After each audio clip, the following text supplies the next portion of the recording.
His phone's not ringing off the hook.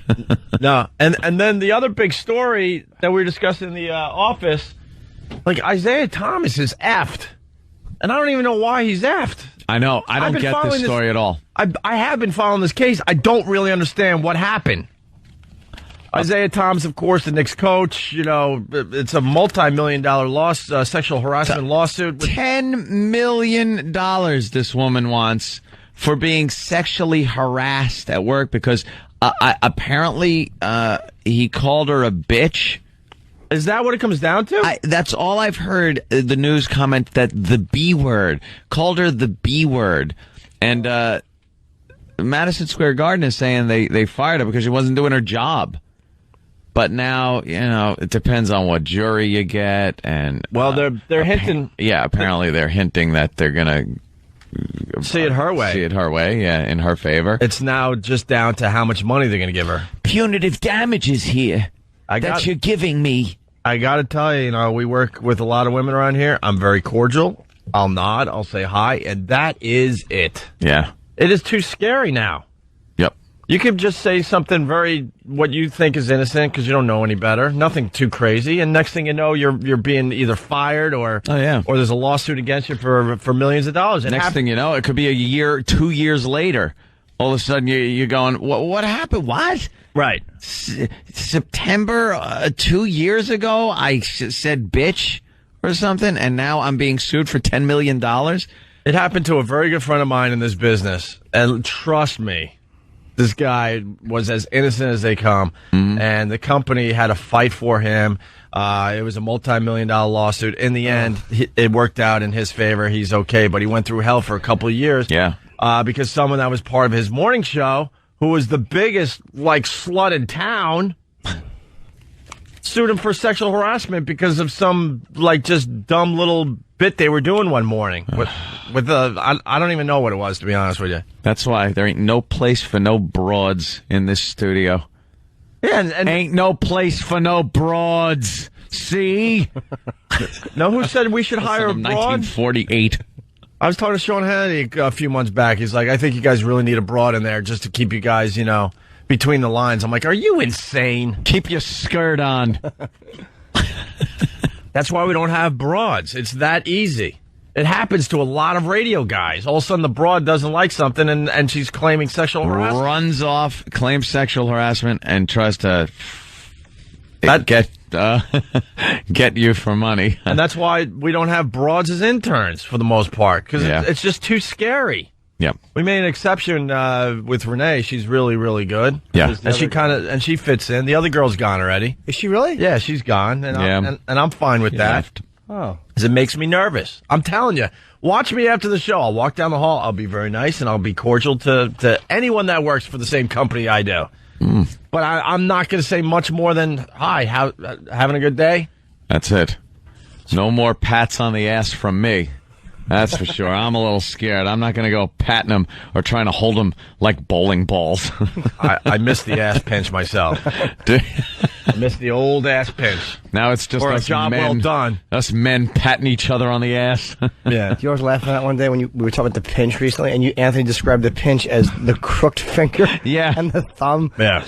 That is the worst boss pinch that you could give your secretary back when it was proper.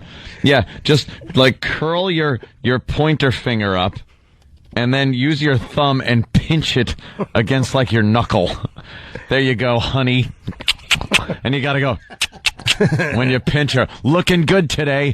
Why don't you come in my office and take some oral dictation? And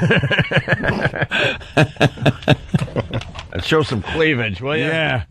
But you dressed a little, what is it, winter outside? Come on, honey. That's how you got to talk to them. These broads. Yeah. And they're just screwing themselves. This woman and women that are working should just crucify this bitch, because here's what she's doing. She's preventing companies from hiring women. Oh, believe me, it's happening out there. When women claim discrimination, that they're not being hired, it's absolutely because of this. situations like this. What company wants to sit there and be sued for $10 million for throwing the B word around? They called it the B word. I mean, what the hell is that about? You guys sit there now, if you're looking at an application between a guy and a woman, and think, guy ain't going to sue me. But most likely, he's not going to sue me if he hears foul language being thrown around the workplace. But the woman, you never know. So, and they just shoot themselves in the foot with crap like this. It looks like a gold-digging, she probably is a bitch, for all I know. Well, from what I've read, all I can conclude is bitch. Well, and Mendoza the Jew from Jersey, I completely agree with your instant feedback, but if we read it, we probably would get fired. Probably. Just think, look at the story. Look at the story, wink, wink. Yeah. That's right. You figure it out. Look at the story. I don't know how they come up with a figure of $10 million. What was this woman doing, and how much damage was done to her that it justifies handing her over $10 million? You better lose your legs. You feeling? My feelings were very hurt. It's Saul Rosenberg. It's a Jerky Boys bit come to life. Were you hurt? Were you injured? Well, my feelings. Your feelings were hurt. It's the planet Earth. Grow up. That's what happens. Your feelings get hurt every so often. It doesn't mean you're entitled to $10 million. $10 million. $10 million bucks. Because you got fired. I was fired. I was called a-holes in the workplace. I heard things that I didn't like. You know what you do? You leave and you go somewhere else. I've had my ass pinched a few times. Hey, you got to take the good with the bad. Had a few pats on the hiney. Yeah. For a job well done. Right. You worked for Mark Parento? Linger. She's not even hot either. She looks like a tranny. You better be careful with that, Jimmy. She's going to come after you now. That gets people fired in this day and age. Please. Oh, she's awful looking. Now you know Isn't what she? Tough. Now you She's know a what pig. Now you know what Mendoza the Jew wrote on instant feedback. She looks like a clean-shaven Samuel Jackson. She's not an attractive woman. Yeah, well. Wow. Yeah, like I'm taking napkins and I'm putting them. I'm hiding her hair. Yeah, hide her hair, and you got Samuel Jackson. She's a terrible-looking woman. How could he harass her? Oh, I know, sexual harassment. She probably was hoping that he would pay attention to her.